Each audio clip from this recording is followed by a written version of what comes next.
Today, the latest weapons, coupled with the fighting skill of the American soldier, stand ready, on the alert all over the world to defend this country, you, the American people, against aggression.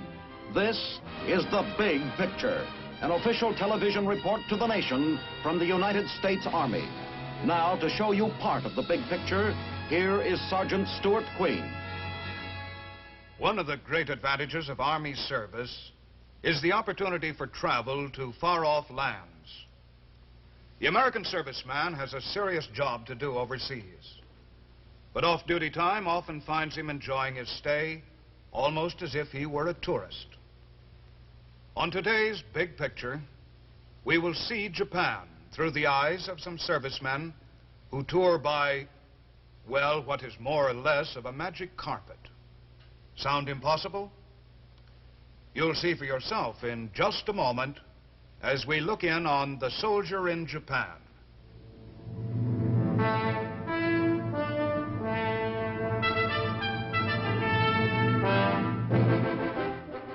Now hear this. We will arrive at Yokohama at 0930 hours. We will arrive at Yokohama at 0930 hours. Debarkation priority will be in accordance with the debarkation schedule posted on all bulletin boards. Troop commanders will see that all Class A baggage is brought down to the loading hatch forward. Class B baggage will be placed in the various holes as specified in the posted debarkation schedules. All service personnel who have not attended the orientation lecture on Japan will report topside immediately for the final briefing. The fellow talking up there, that's me, a captain on this troop ship to Japan. The one the colonel pointed to at Seattle and said, "Captain, you're volunteering for orientation officer." This'll be my second tour in Japan. And of course, I tell these men what I can about the Japanese people and their customs. They've seen movies. They've read the handbooks prepared by area experts. They're loaded with information about the Isle of Nippon. And the funny thing is, they're hungry for more. Just ahead of them is a new world and a new experience, unlike anything they have ever known. And like anything new and unseen, they have a raft of impressions before they even see the place. Impressions that are wild and woolly and, well, I'll show you what I mean. Take this fellow, for instance. I can always spot the type by the tense, this-is-it look. Worrying Willie. He remembers that in World War II, great stretches of Japan were leveled to rubble by American bombs. Willie still has the idea Japan is like this. Or maybe like this, another carryover from the days of World War II. A hostile country, where down every dark winding alley looms the mysterious menace of the Orient. A straight shooter like Worrying Willie has to keep his wits about him, and his hand on his six-gun partner. Yes, that's Worrying Willie's impression of Japan. As accurate as thinking that cattle graze on Fifth Avenue in New York City. Uh-oh, the fellow next to Willie. Notice that faraway look, that kind of small smile, like a cat thinking of a dish of cream. He's Paradise Pete. He has the idea Japan's an oriental paradise, where all a fellow does is lounge around in a never-never land of all play and no work. Well, this version of Japan, to quote a phrase Pete will hear a lot when he gets there, never happen. He'd be better off to approach Japan with an open mind, to get rid of phony impressions and start fresh.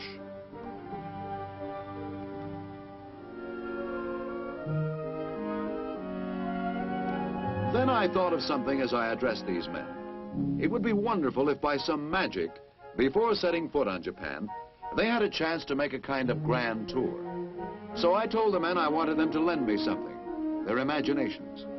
Sit back, I said, while up into the salt-sprayed air I call out the mysterious magic passwords. Tucson, Pentagon. And presto, Lo and behold, before you can say 3-day pass, you're in a gleaming convertible at the port of debarkation, Yokohama, the gateway to sea traffic with the Western world.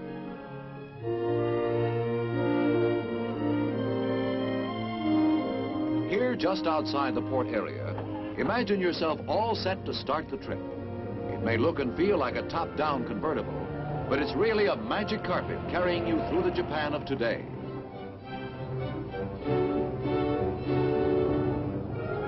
You start off by driving south from Yokohama. The road is slick and smooth. The Japanese have worked hard building and repairing highways, and the good ones rank with the best in our country. The shoreline has been compared for beauty with the Riviera or the Florida and Southern California coastlines. Yes, it could almost be the USA, if not for the proof to the contrary that strikes your eye. Those signs may be just a lot of chicken tracks to you, but to the Japanese, they mean a lot. Main Street in a small Japanese town. You're a long way from home, but are you? Hopalong Kawamoto draws just as fast as Cousin Cassidy. The way Japan will affect you depends a lot on you. Driving along, you pull over to watch Japanese farmers at work.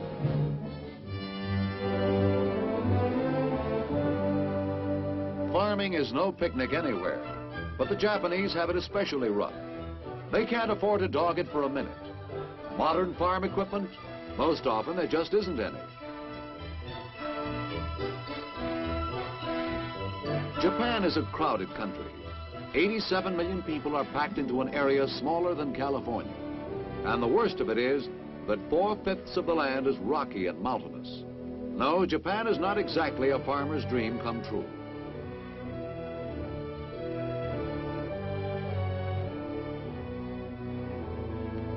Maybe that's one reason why the Japanese farmer is hard at work from early morning till late at night. The sight of him bending, stooping, tearing at the soil with his bare hands stays with you wherever you go in Japan. On you go further south, watching Japan on the move. You see the Japanese genius for carrying tremendous weights on bicycles.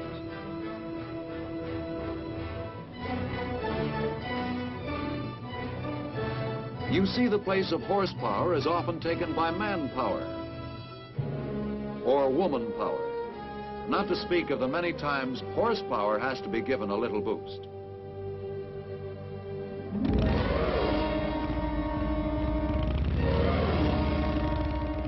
It seems at every highway crossing, you see the school buses with smiling, happy students at every window. There is almost no illiteracy in Japan. Near the town of Kamakura stands one of the unforgettable sights of Japan, the statue of the great Buddha, cast in 1252. If you're a camera fan, you'll have a field day at Kamakura. More important, you learn something about Japan. What strikes you about the great Buddha is the poise, the steady, quiet calm of the face. The way the hands are laid in the lap, palms upward, thumbs touching. Poise and calm. You'll see these qualities in the face and manner of Japanese everywhere.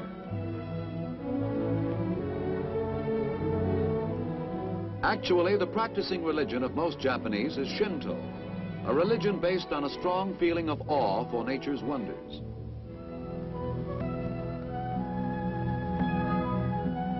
There are thousands of Shinto shrines in Japan.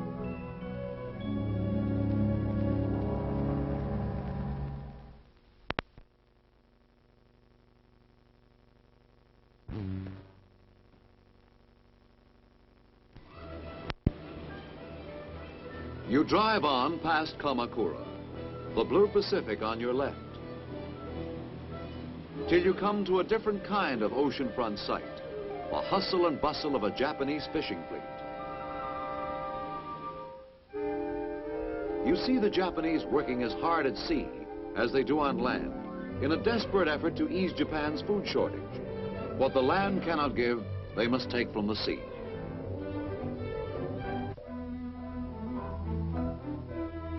Thanks to Japan's fishing fleets, sea products are a basic part of the Japanese people's diet.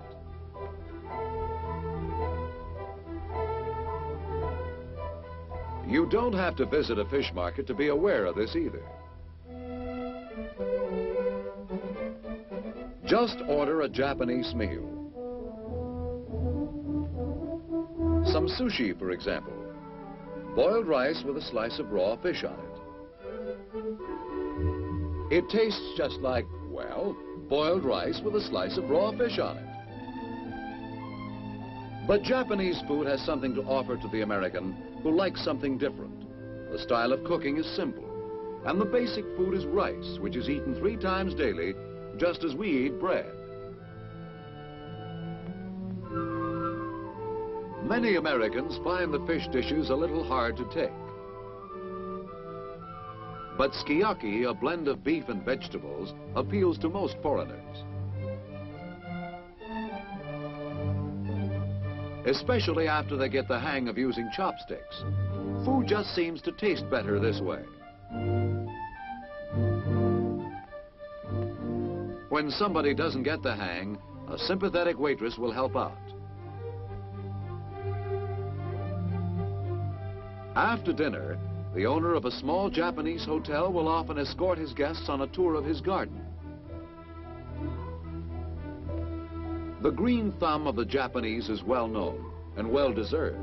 They do wonders with lawn and flowers and shrubbery. Japanese treat gardening and flower arranging as an art.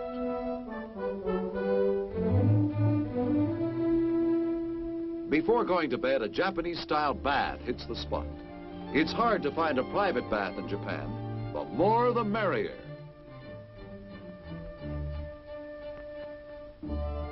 Cleanliness is the first commandment of the Shinto religion. Maybe that's why Americans find the Japanese almost fanatically clean when the facilities are available. Yes, a hot Japanese bath leaves a fellow clean and feeling like a boiled lobster. Be it ever so humble, there's no place like home or a Japanese hotel. The guests have been treated like members of the family, and now that they are leaving, everybody comes out to wish them well. A friendly wave of the hand, and then a warm sayonara, goodbye, as the magic carpet, convertible, heads southwest toward mountain country. The tour of Japan continues, up and up into the highland country. In the Hakone Mountains, you leave the car for a better look at the 10-province pass, so called because from this point, one can view 10 Japanese provinces in a sweeping, magnificent view. And dominating the view, world-famous Mount Fuji.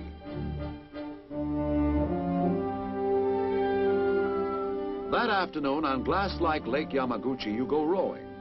And from the boat, another unforgettable look at the beautiful snow-topped mountain.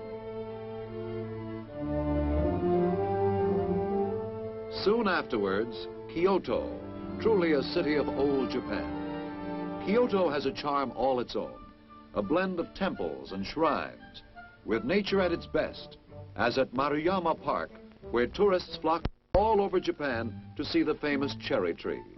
It's over 400 years old.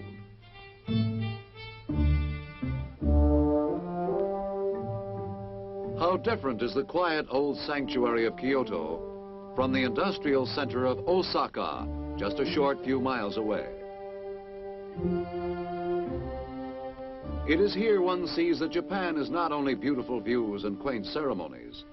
Osaka, the industrial center of Japan, teaches you a lot you hadn't known before.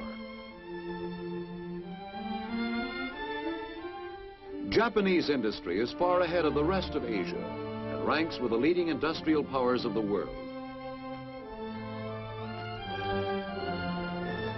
Right now, for example, Japan is the only non-communist country in Asia that can build a diesel engine.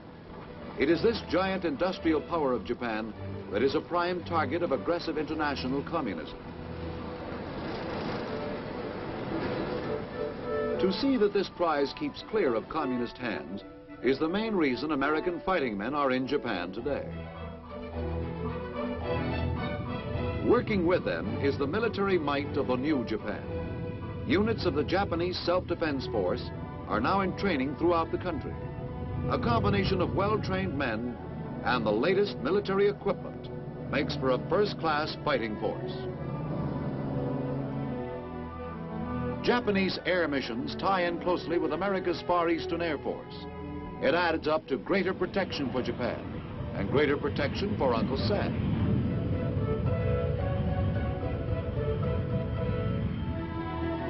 The magic convertible goes as far south as Hiroshima, scene of a momentous atom bomb explosion in the last days of World War II. Most of the city was leveled to the ground. The sense of the bomb's fantastic power is everywhere, mute but emphatic.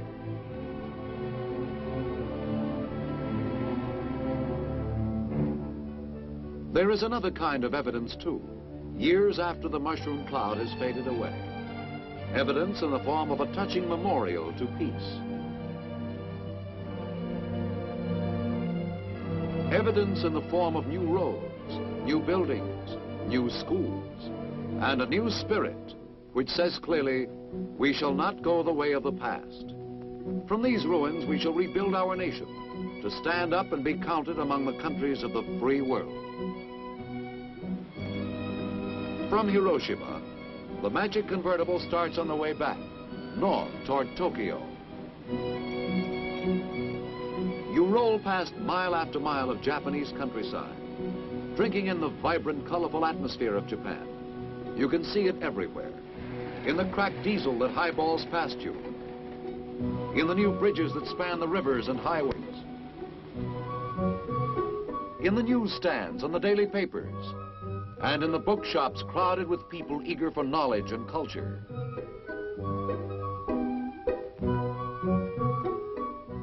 In the modern movie theaters of the large cities. You see it too in the features and faces of the new Japan. And what of old Japan? Side by side it lingers on in the brightly colored kimonos,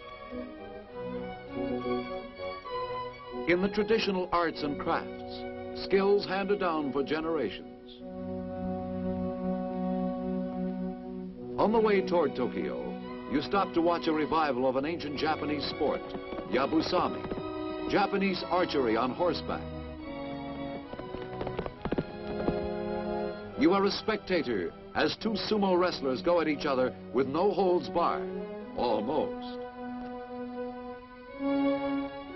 Once your car is held up by a group celebrating a Japanese festival.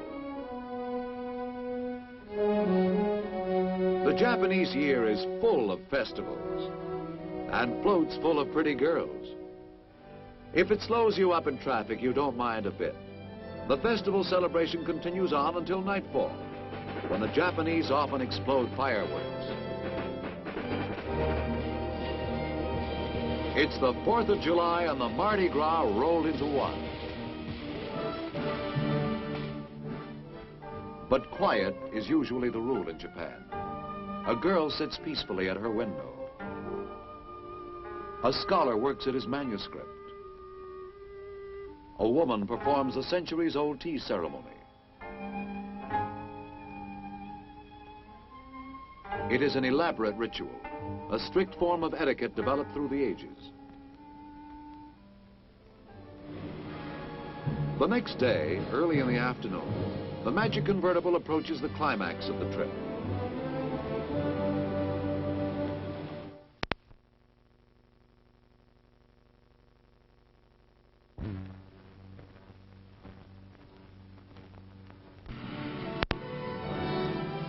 Now in view is the third largest city in the world, fabulous Tokyo.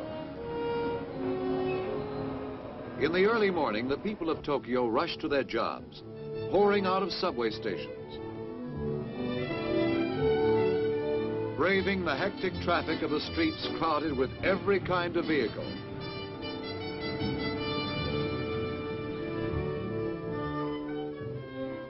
And move on to their offices where they work industriously until nighttime.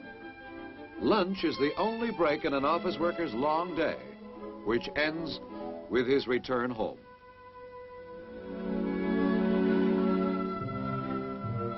Here he puts away the white collar and perhaps listens to the broadcast of a Hibiya Park concert while he relaxes with his family in a comfortable kimono. The soldier in Japan sees all this and much more in Tokyo. He rides past the moats surrounding the Imperial Palace. The moats date back to the 17th century. The emperor still lives in the palace grounds, but no longer is he revered by his people as a god. Nor do imperial rescripts from his palace control the destinies of the Japanese people. On a height near the Imperial Palace are the real rulers of Japan, the Diet, home of Japan's Senate and House of Representatives. Since the end of World War II, members of the Diet have been elected by universal suffrage.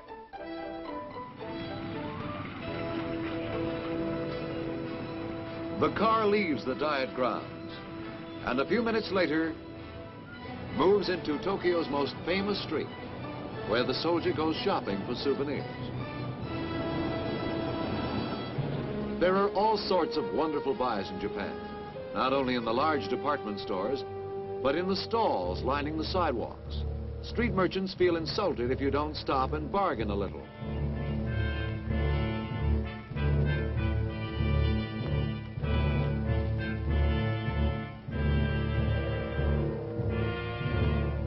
At night, the Ginza comes alive with fiery neon.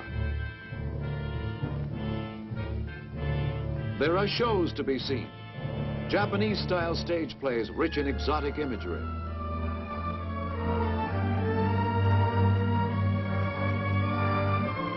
Every motion bears a treasury of meaning to the tradition-minded Japanese. There are also brassy Broadway-type shows with lots of kicks for those with simpler tastes.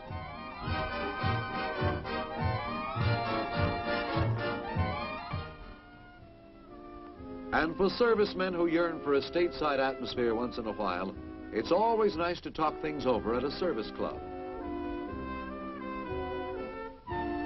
But all good things must come to an end sometime. The next day you take leave of Tokyo and head back toward Yokohama. But even in a magic convertible, you can lose the way and must call on a policeman for directions. It's not easy to understand someone in a foreign language. You've got to be patient. Explain what you want very slowly and carefully. Explaining where you want to go slowly and carefully not only helps relations between Japanese and Americans, but it puts the magic convertible on the right road to Yokohama. The end of the trip is in sight, and you're a little impatient. But traffic is heavy. You're stalled, so you put a heavy hand on the horn, and the noise gets you back to reality in a hurry.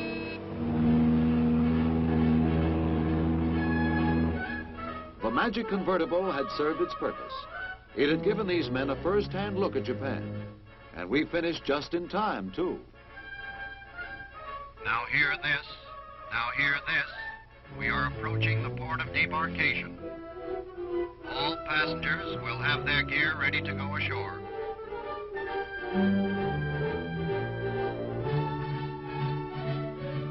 Well, that was the end of my duties as orientation officer.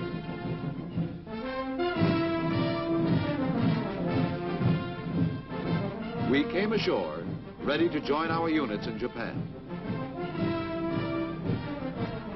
I lost track of many of the men who had listened to my lecture on the magic convertible, but I don't have to guess where they are now or what they're doing. Not playing tourist from a convertible, I can assure you.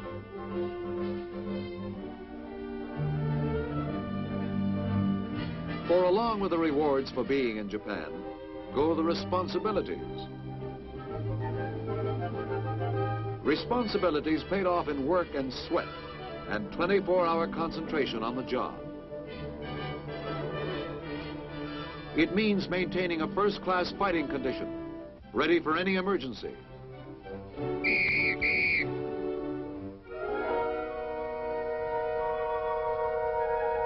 In Japan, the American soldier puts everything he has into his job.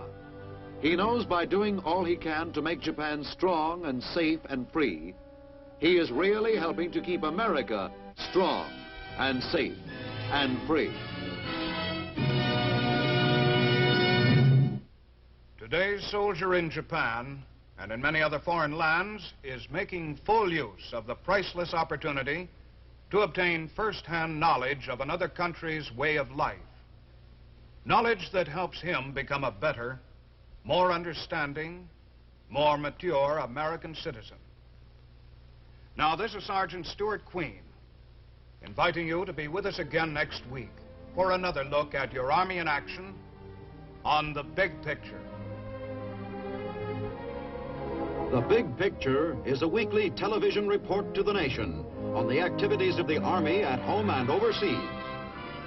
Produced by the Army Pictorial Center, presented by the United States Army in cooperation with this station. You too can be an important part of the big picture. You can proudly serve with the best equipped, the best trained, the best fighting team in the world today, the United States Army.